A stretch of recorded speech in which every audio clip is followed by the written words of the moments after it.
नमस्कार दोस्तों, आपका हमारे चैनल अभय एजुकेशन में स्वागत है। हमारे आज के वीडियो का विषय है इतिहास के अति महत्वपूर्ण प्रश्न। ये प्रश्न आपको लेखपाल, SSC, UP TET, railway, PGT, TGT आदि एग्जाम में देखने को मिलते हैं। अब हम आपको उन क्वेश्चनों के बारे में बताते हैं। यूनानियों को कपास का ज्ञान भारतीयों से हुआ था, वे क्या कहते थे? तो इसका आंसर है सिंडल।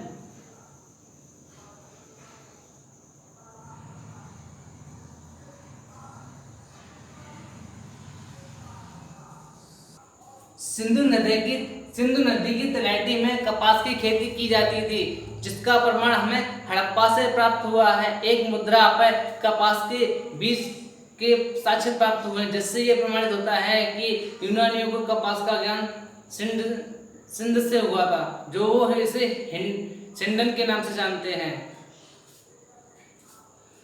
नवदा, टोली, एरन, नागदा की मालवा संस्कृति किस संस्कृति का प्रमाण है? तो इसका आंसर है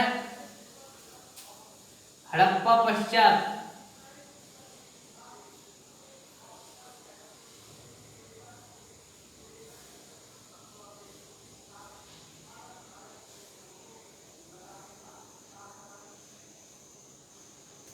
नवदा, टोली, एरन, नागदा जैसी मालवा संस्कृति किस संस्कृति का प्रमाण है? तो इसका आंसर है हड़प्पा पश्चात का।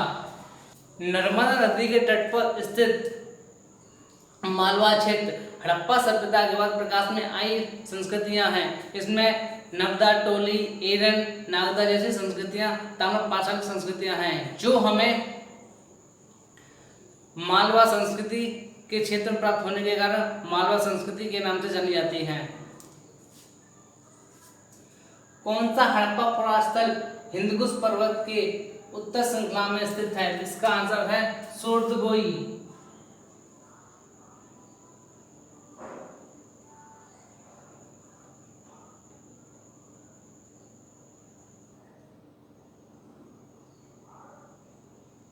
कौन सा हड़प्पा पुरास्थल हिंदकुश पर्वत श्रृंखला के उत्तर में स्थित था? तो इसका आंसर है सोर्दगोई।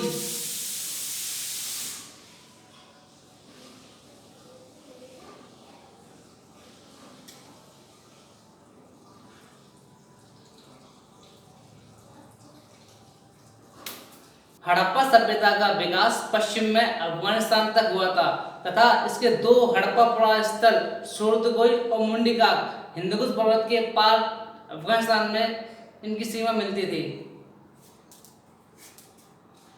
प्रथम जनसभा कहाँ आयोजित की गई थी? इसका आंसर है पाटलिपुत्र।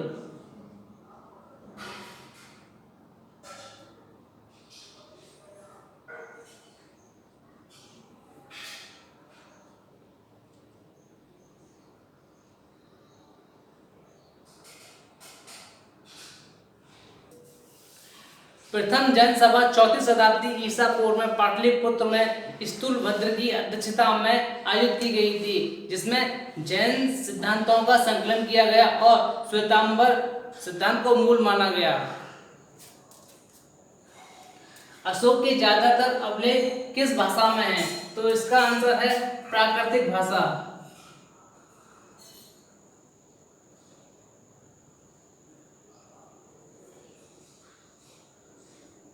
अशोक कालीन जितने भी अभिलेख अशोक के शासनकाल में हैं वो खरोष्ठी, ब्राह्मी, आर्माइक लिपि में लिखे गए हैं। अशोक के पश्चिमोत्तर अभिलेख हैं जो आर्माइक लिपि में लिखे गए हैं। इसकी खोज सर्वप्रथम जैन प्रिंसप ने 1837 ने की थी और जैन प्रिंसप ने ही अशोक के अभिलेखों की भाषा को पढ़ने में सफलता प्राप्त की। मनुस्मृति की रचना किसके शासनकाल में हुई? इसका आंसर है शुंग।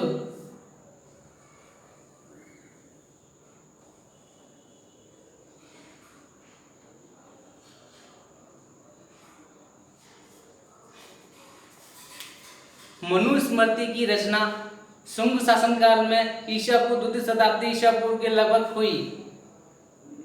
यह हिंदुओं का एक प्रमाणित विधि है जिसमें हिंदू विवादों का अच्छी तरह निपटारा करने की व्याख्या की गई है। किस ग्रंथ में विधवाओं के पुनर्विवाह की अनुमति दी गई है? इसका आंसर है नारद स्मृति।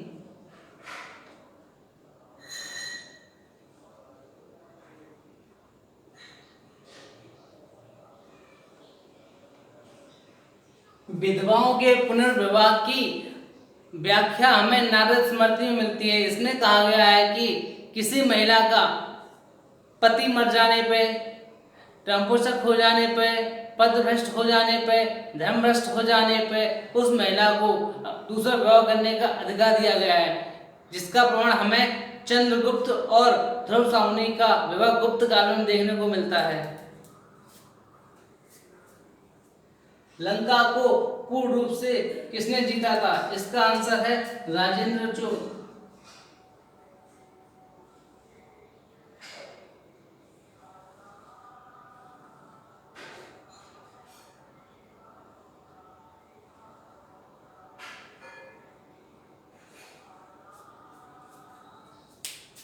चोल शासनकाल में राजराजा प्रथम ने श्रीलंका पर आक्रमण किया, किंतु श्रीलंका को पूर्ण रूप से विजय करने का श्रेय राजेंद्र प्रथम को जाता है, जिन्होंने श्रीलंका के राजा महेंद्र पंचम को पकड़ा और उसे बंदी बनाकर भारत चोल शासन लाए गए, जिसमें श्रीलंका को पूर्णतः भारत में सम्मिलित कर लिया गया और श्रीलंका की जो राजधानी थी वो अनुराधापुरम बनाई गई। विक्रमशिला महाविहार कहाँ स्थित है? इसका आंसर है भागलपुर।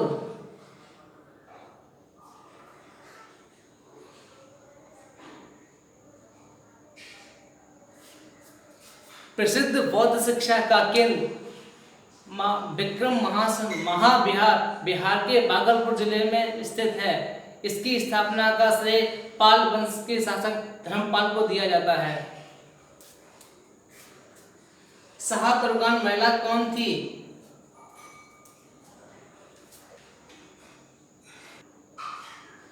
शाह तुर्कान इल्तुतमिश की पत्नी और रुकनुद्दीन फिरोज की माता थी, जो शाही रनवास की एक दासी थी।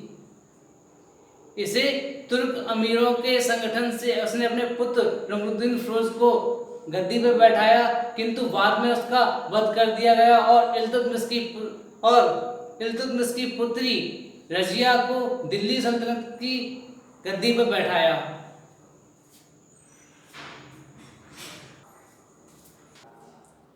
दिल्ली सल्तनत में मंजलिस एक खलवत क्या थी? तो इसका आंसर है सुल्तान की परामर्शदाती संस्था। सुल्तान को परामर्श देने के लिए एक मंत्रिपरिषद होती थी, जिसे मंजलिस एक खलवत कहा जाता था। गुलाम युग में इस मंत्रिपरिषद के 4 मुख्यमंत्री होते थे, जो राज्य के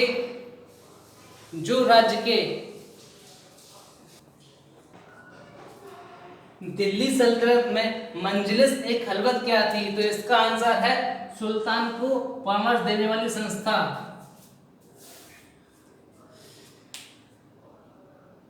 दिल्ली सल्तनत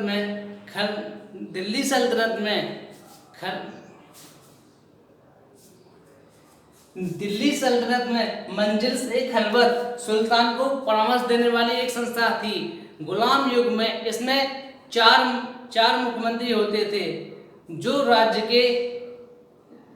के स्तंभ माने जाते थे। इनकी संख्या को बढ़ाकर 6 कर दिया गया। किस संत कवि ने निपक मार्ग का अनुमोदन किया? इसका आंसर है दादू दयाल। भक्तिकालीन संत कवि दादू दयाल जात के मोची थे। इनका जन्म गुजरात के अहमदाबाद में हुआ था। इन्होंने जाति पात विहीन निपक आंदोलन चलाया था और इस आंदोलन का विस्तार गुजरात और महाराष्ट्र में हुआ था।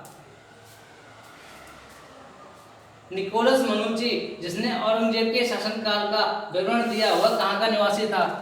इसका आंसर है वेनिस।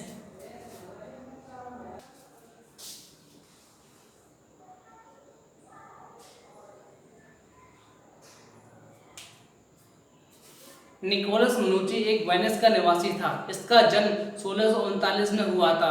14 वर्ष की आयु में अपना घर छोड़कर एक विदेशी व्यापारी डिस्काउंट विलियम की सेवा में आ गया और इसने 1658 में सूरत के बंदरगाह पर भारत आया और निकोलस मनुची ने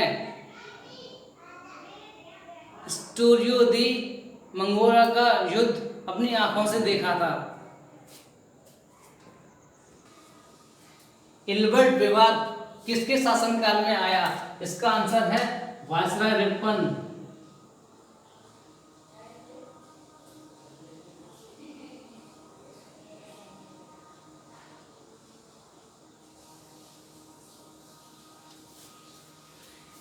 इल्बर्ट बिल भारत में सन 1883 को ब्रिटिश राज के दौरान वायसराय रिपन द्वारा सुझाया गया एक कानून था, जिसके अंदर यह कहा गया था कि जिले स्तर के भारतीय न्यायाधीशों को ब्रिटिश मुस्लिमों की न्यायिक आदेश दिया जाना था। इससे पूर्व भारतीय न्यायाधीशों को ब्रिटिश अपराधियों के मुकदमे सुनने का हक नहीं था। यह अधिकार इसे कोर्तनी इल्बर्ट के नाम से जाना जाता है, जो ब्रिटिश भारतीय परिषद में एक कानूनी सलाहकार थे। आपको ये हमारा वीडियो अच्छा लगा हो तो इसे लाइक करें, शेयर करें, सब्सक्राइब करें, साथ ही बेल आइकन को प्रेस करें, जिससे हमारी वीडियो की लेटेस्ट नोटिफिकेशन आप तक पहुंच सके। Thank you.